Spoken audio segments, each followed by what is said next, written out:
Selamat malam Bapak Ibu sekalian. Malam ini kita akan masuk dalam perenungan kita di acara Pekan Doa Pentakosta. Kita bersukacita karena penolong itu ada dalam hidup kita, yang diberikan kepada orang-orang yang sungguh-sungguh sudah lahir baru. Roh Kudus itulah yang menuntun kita, menyadarkan kita, juga mengajar kita tentang kebenaran, tentang Injil. Tema untuk malam ini adalah sehat di dalam iman. Iman yang percaya kepada Kristus. Nah, agar kita memiliki iman yang sehat itu, mau nggak mau kita harus kembali kepada yang tertulis, yaitu Alkitab, dan mau berusaha taat pada firman-Nya. Mari kita bersukacita menyanyikan lagu PKJ 216, Berlimpah Sukacita di Hatiku.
Tuhan yang Maha Kudus, terima kasih kalau pada malam hari ini kami bisa hadir dalam acara Pekan Doa Pentakosta. Kami bersukacita Tuhan karena Roh-Mu yang kudus juga hidup di dalam kami. Kami juga percaya Roh Kuduslah yang memimpin kami untuk datang beribadah, memikirkan dan merenungi firman yang ditaburkan oleh Pendeta Dewi Pranesti. Pimpin kami Tuhan agar dalam kehidupan kami selalu mengandalkan kuasa kebangkitan-Mu lah yang memberikan kami kekuatan mengatasi semua persoalan, karena Engkaulah sumber pengharapan dalam kehidupan kami. Terima kasih Tuhan Yesus, hanya dalam nama Kristus kami berdoa. Amin. Bapak Ibu sekalian, marilah kita membaca Mazmur. Kita akan membaca Mazmur secara berbalasan. Aku hendak memuji Tuhan pada segala waktu. Puji-pujian kepadanya tetap di dalam mulutku. Karena Tuhan jiwaku bermegah. Biarlah orang-orang yang rendah hati mendengarnya dan bersuka cita. Muliakanlah Tuhan bersama-sama dengan aku. Marilah kita bersama-sama memasmurkan namanya. Aku telah mencari Tuhan, lalu Ia menjawab aku. Dan melepaskan aku dari segala kegentaranku. Bapak Ibu, sebentar lagi kita akan memasuki pelayanan firman. marilah kita dengan sungguh-sungguh mau mendengar firman dari Tuhan Yesus. Karena iman timbul karena kita mendengar, dan pendengaran oleh firman Kristus. Ketika kita nanti pulang, kita akan dibekali bagaimana memiliki iman yang sehat. Tuhan, tolonglah bangunkan iman. PKJ 282.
Bapak Ibu yang dikasihi Tuhan, sebelum kita bersama mendengarkan pemberitaan firman Tuhan, mari kita mohon pertolongan dari Roh Kudus untuk kita mendengar firman. Kita berdoa.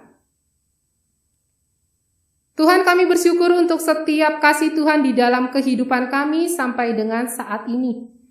Dan ketika pada saat ini juga kami akan bersama-sama mendengar firman Tuhan, Tuhan tolong kami melalui Roh Kudus sehingga kami dapat mendengar firman Tuhan terlebih-lebih ketika kami akan melakukannya di dalam kehidupan kami hari lepas hari.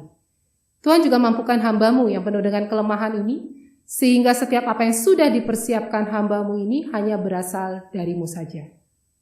Berfirmanlah Tuhan, karena kami sudah siap untuk mendengar pemberitaan firman-Mu. Di dalam nama Tuhan kami Yesus Kristus, kami telah berdoa dan mengucap syukur. Amin. Bapak Ibu yang dikasihi Tuhan, di dalam hari yang kedua di pekan doa Pentakosta kita pada saat ini, tema kita hari ini mau bicara tentang sehat di dalam iman. Bapak Ibu, kalau Bapak Ibu saya tanya pada saat ini, Bapak Ibu dalam keadaan yang sehatkah semuanya? Saya berharap jawaban yang saya terima, walaupun dari tempat Bapak Ibu masing-masing, semuanya di dalam keadaan yang sehat. Gitu ya. Kenapa kita mau bicara sehat dalam iman, Bapak Ibu? Saya ajak kita bersama-sama juga membuka dari Titus pasal yang pertama, ayat yang pertama sampai dengan ayat yang ke-9. Surat Rasul Paulus untuk Titus pasal yang pertama, ayat yang pertama sampai dengan 9. Saya bacakan untuk kita Bapak Ibu. Dari Paulus, hamba Allah dan Rasul Yesus Kristus, untuk memelihara iman orang-orang pilihan Allah dan pengetahuan akan kebenaran seperti yang nampak dalam ibadah kita. Dan berdasarkan pengharapan akan hidup yang kekal yang sebelum permulaan zaman sudah dijanjikan oleh Allah yang tidak berdusta. Dan yang pada waktu yang dikehendakinya telah menyatakan firman-Nya dalam pemberitaan Injil yang telah dipercayakan kepadaku sesuai dengan perintah Allah, Juru Selamat kita. Kepada Titus, anakku yang sah menurut iman kita bersama. Kasih karunia dan damai sejahtera dari Allah Bapa dan Kristus Yesus, Juru Selamat kita, menyertai engkau. Aku telah meninggalkan engkau di Kreta dengan maksud ini, supaya engkau mengatur apa yang masih perlu diatur, dan supaya engkau menetapkan penatua-penatua di setiap kota seperti yang telah kupesankan kepadamu, yakni orang-orang yang tak bercacat, yang mempunyai hanya satu istri, yang anak-anaknya hidup beriman dan tidak dapat dituduh karena hidup tidak senonoh atau hidup tidak tertib. Sebab sebagai pengatur rumah Allah, seorang penilik jemaat harus tidak bercacat, tidak angkuh, bukan pemberang, bukan peminum, bukan pemarah, tidak serakah, melainkan suka memberi tumpangan, suka akan yang baik, bijaksana, adil, saleh, dapat menguasai diri, dan berpegang kepada perkataan yang benar yang sesuai dengan ajaran yang sehat, supaya ia sanggup menasehati orang berdasarkan ajaran itu dan sanggup meyakinkan penentang-penentangnya.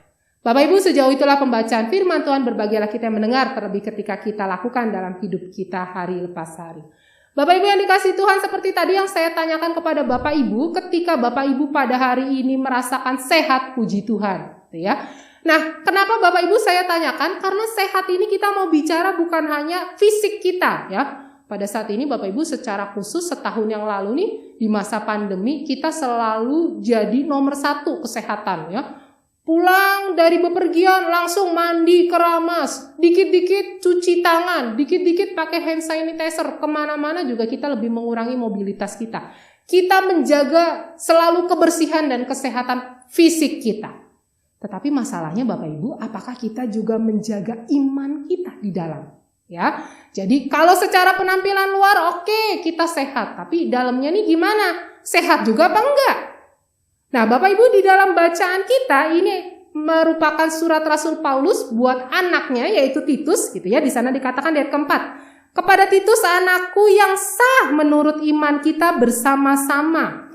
Jadi Bapak Ibu, di sana Rasul Paulus mau mengatakan kepada Titus untuk dapat memilih dalam tanda kutip atau untuk dapat melihat orang-orang yang hidupnya baik, ya. Di sana dikatakan aku telah meninggalkan engkau di Kreta. Jadi Kreta ini merupakan kota ya Bapak Ibu, bukannya alat transportasi kereta, tapi Kreta itu merupakan nama sebuah kota dengan maksud ini, supaya engkau mengatur apa yang masih perlu diatur dan supaya engkau menetapkan penatua-penatua di setiap kota. Jadi Rasul Paulus di sana sengaja menaruh Titus di Kreta, di kota Kreta, untuk mengatur para penatua-penatua yang berada di sana. Jadi Bapak Ibu, Rasul Paulus itu ketika dia mengabarkan firman Tuhan dari satu kota ke kota yang lainnya, di sana dia juga mempercayakan pelayanan selanjutnya kepada orang-orang yang dipercaya. Ya, jadi di sana dikatakan di Kreta itu akan ada para penatua-penatua nih. Kalau di kita majelis jemaat itu terdiri dari pendeta dan penatua ya. Jadi ada juga para penatua-penatua yang bertugas. Tugasnya untuk ngapain? Ya untuk mengatur segala sesuatu supaya lebih tertib kehidupan pelayanan ya. Nah, di sana dikatakan di ayat yang ke-6, ini syaratnya Bapak Ibu.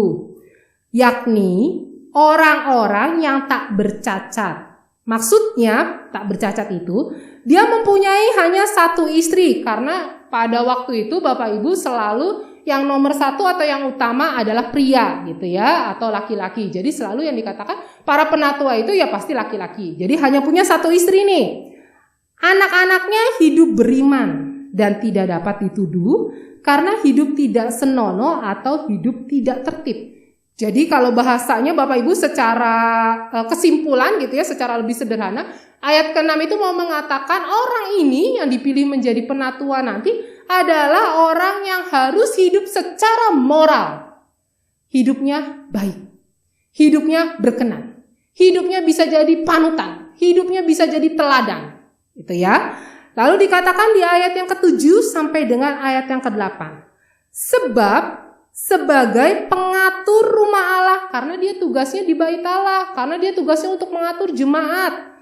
Seorang penilik jemaat harus tidak bercacat. Syaratnya Bapak Ibu kalau di ayat ke-7 sana dikatakan nggak boleh angkuh, nggak boleh sombong. Weh hebat nih, saya jadi penatua gitu ya. Saya diberikan kepercayaan. Nggak boleh Bapak Ibu. Justru menjadi seorang penatua di sana harus dikatakan harus rendah hati. Karena tugasnya apa? Melayani.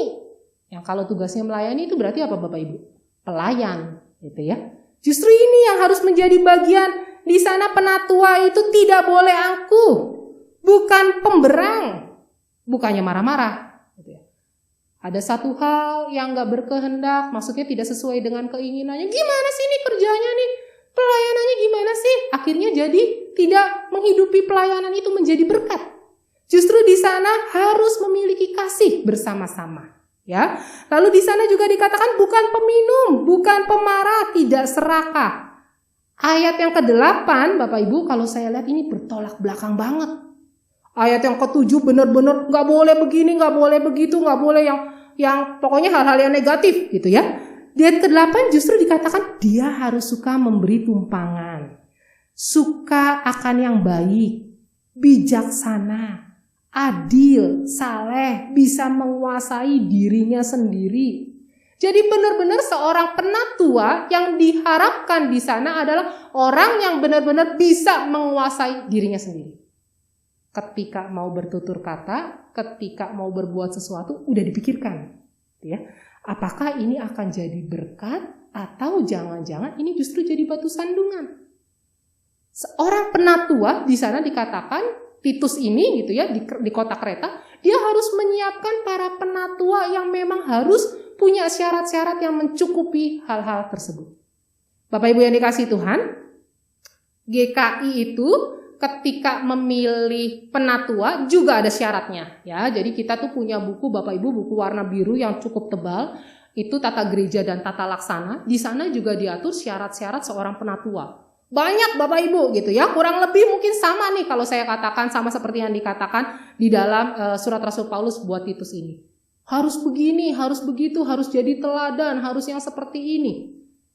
Karena apa? Karena menjadi panutan.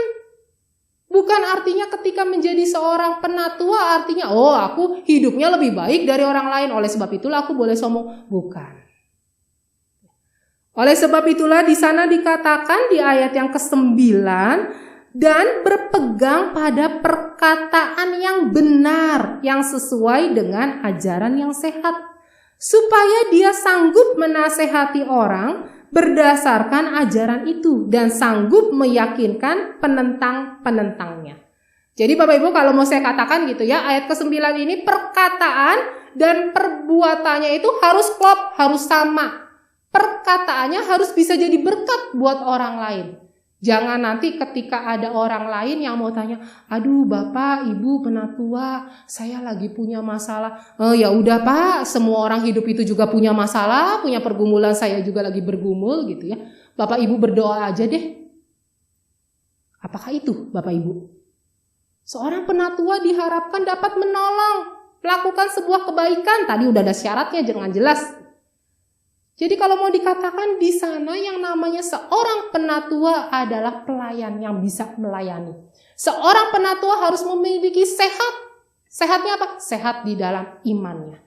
Ketika melalui tutur kata dan perbuatannya itu sama. Ketika melalui tutur kata dan perbuatannya itu menjadi berkat buat orang lain. Bapak Ibu yang dikasihi Tuhan, untuk menjaga kesehatan fisik. Ya, tadi seperti saya katakan selama masa pandemi dari tahun lalu, tahun 2020, mungkin betapa kita itu setiap orang sangat memperhatikan kesehatan fisik kita. Baik itu kita sekarang kalau mencari makanan itu kita cari pola makan yang sehat gitu ya. Kalau dulu mungkin kita cari makan, ya udah asal aja lah, asal kenyang, asal udah masuk ke perut ya udah gitu ya. Tapi sekarang kita harus cari makanan yang bergizi, makanan yang memang sehat, makanan yang bersih. Lalu yang dulunya mungkin gak suka olahraga, akhirnya jadi olahraga terus supaya sehat. Yang dulunya mungkin gak pernah minum vitamin, akhirnya jadi konsumsi vitamin terus untuk menjaga aktivitas kesehatan tubuh hari lepas hari. Yang dulunya mungkin kalau lagi mandi gitu ya, mandinya asal aja. Sekarang mandi Bapak Ibu mungkin kita bisa sehari lebih dari 2 kali. Dulu mungkin kita mandi sehari cuma 2 kali ya, pagi-pagi atau pagi-pagi dan sore hari. Sekarang kita mau keluar sebentar, pergi ibu-ibu pergi beli ke tukang sayur di depan rumah, balik cuci tangan, mandi keramas. Apalagi kalau keluar rumahnya sering-sering ya, kemana-kemana yang ketemu orang, wah sering banget mandinya. Sekarang shampoo dan sabun jadi lebih boros gitu mungkin buat kita ya Bapak Ibu ya. Tapi itulah kita betapa sangat memperhatikan kesehatan fisik kita. Masalahnya Bapak Ibu seperti saya katakan di dalam inside kita, di dalam iman kita, apakah juga sudah kita jaga kesehatannya? Bagaimana caranya Bapak Ibu untuk kita bisa menjaganya? Di sana dikatakan jangan beda antara perkataan dan perbuatan Bapak Ibu. Ketika Bapak Ibu bilang A, ya itulah yang harus dilakukan. Ketika Bapak Ibu bilang B, ya itulah yang harus dilakukan. Seperti misalnya Bapak Ibu suruh asisten rumah tangga Bapak Ibu. Mbak, sini. Tolong dong sapuin ini dulu. Ya.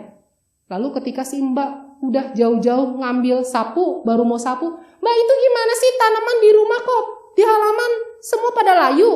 Udah disiramin belum? Udah, Mbak siramin dulu deh. Udah kebanyakan perintah gitu ya. Yang ini belum dilakukan, itu udah disuruh lagi, mbaknya juga bingung. Atau ketika Bapak Ibu mungkin di kantor. Bapak Ibu menjadi seorang atasan dan Bapak Ibu memerintahkan hal yang berbeda untuk bawahan Bapak Ibu. Bapak Ibu bilang A seperti ini, tapi ketika prakteknya Bapak Ibu melakukan hal yang berbeda. Bapak Ibu ketika kita melihat ada begitu banyak orang yang melakukan mungkin perbuatan dan perkataannya berbeda. Bapak Ibu, dulu saya pernah kenal ada seorang bapak yang punya sebuah toko. Bapak ini rajin banget Bapak Ibu. Kalau lagi kebaktian minggu nggak pernah absen, selalu hadir. Ketika ada persekutuan-persekutuan juga selalu hadir. Bapak ini punya toko nggak terlalu besar dengan 2 orang karyawan. Jadi Bapak Ibu dari setiap hari Senin sampai dengan hari Sabtu toko itu buka, ya. Bapak Ibu tahu ketika hari Minggu, ketika di dalam persekutuan-persekutuan terlihat saleh, terlihat baik memuji Tuhan. Tapi ketika di toko Bapak Ibu, kalau karyawannya melakukan perbuatan yang menurut dia tidak menyenangkan dia, itu semua kata-kata kasar keluar. Gitu ya. Ketika istrinya mencoba untuk mengingatkan, dia mengatakan, ya nggak bisa dong. Namanya bawahan, ya dia harus nunduk dengan kata-kataku. Bapak Ibu beda banget gitu ya. Istrinya melihat kalau di gereja kok baik banget, kalau di gereja kok saleh banget, ke gereja nggak pernah absen, ke persekutuan selalu datang. Tapi kok seakan-akan nggak pernah dengar firman Tuhan. Kok beda antara perkataan dan perbuatannya. Terlihat saleh gitu ya, tapi ternyata perbuatannya dari hari ke hari berbeda. Bapak Ibu yang dikasihi Tuhan, bagaimana cara kita untuk menjaga kesehatan iman kita yang berada di dalam? Saya punya kuncinya Bapak Ibu. Kalau pada saat masa pandemi ini selalu digaung-gaungkan gitu ya, selalu diingatkan buat kita, jangan lupa loh protokol 3M-nya gitu ya. Kalau saya 3B Bapak Ibu, waktu itu saya juga pernah membawa di sapaan gembala saya 3B Bapak Ibu. Yang pertama apa nih? B yang pertama, baca firman Tuhan. Jangan lupa. Kalau Bapak Ibu gak pernah baca firman Tuhan, Bapak Ibu gak ngerti maunya Tuhan apa. Bapak Ibu gak ngerti, Tuhan gak mau untuk Bapak Ibu lakukan sesuatu yang Tuhan gak kehendaki. Jadi ketika kita baca firman Tuhan, Bapak Ibu tahu, Tuhan ingin aku lakukan ini. Tuhan tidak ingin aku lakukan ini. B yang pertama, baca firman Tuhan. Yang kedua Bapak Ibu, B yang kedua adalah berdoa. Dengan berdoa, Bapak Ibu mengerti juga bagaimana berkomunikasi yang intens dengan Tuhan. Bagaimana Bapak Ibu bisa mendengar suara Tuhan. Ketika Bapak Ibu melakukan sesuatu yang tidak menyenangkan Tuhan, Roh Kudus berbicara. Hei, kamu tahu nggak? Perbuatanmu itu melukai hati orang lain. Itu tandanya kamu nggak jadi berkat. Kalau bahasa saya Bapak Ibu ini ada yang ngawas-ngawasin gitu ya. Ada yang inget-ingetin nih. Dari mana? Dari Roh Kudus yang berbicara kepada kita.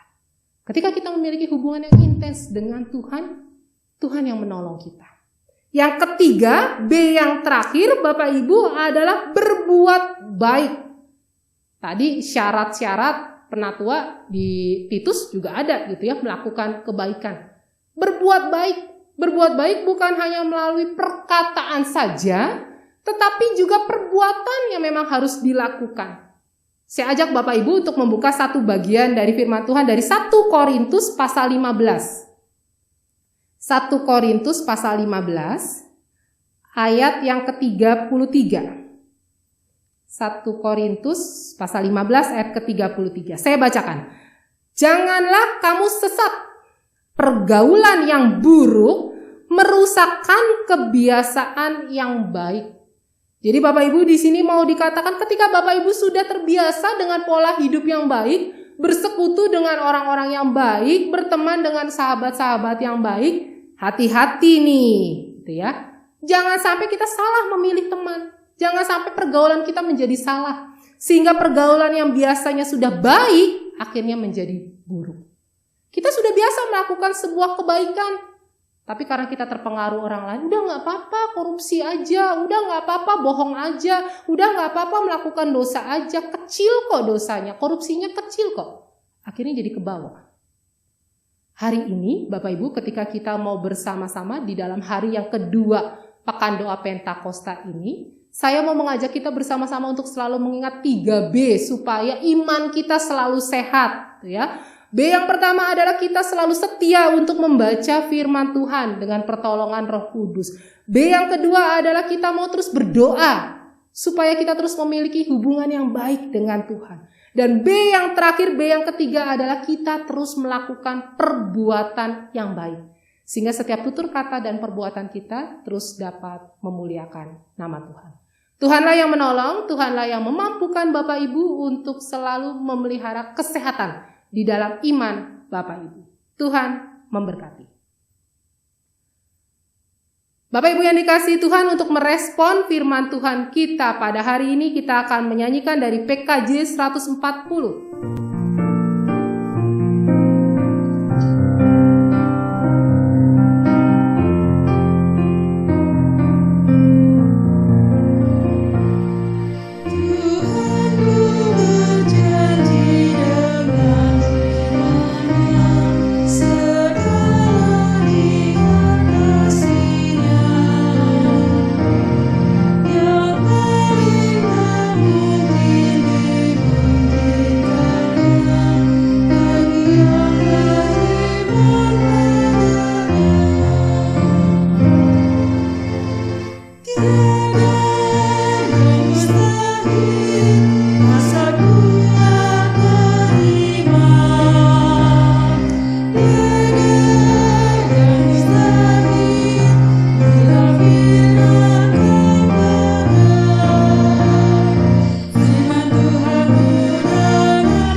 Mari Bapak Ibu kita bersatu di dalam doa syafaat kita.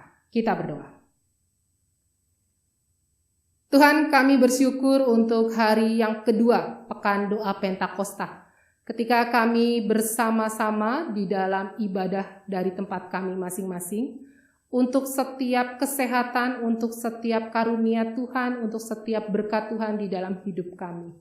Terlebih-lebih Tuhan, tolong kami, ajari kami bukan hanya menjaga kesehatan fisik kami saja, tetapi iman kami juga terus dapat kami jaga.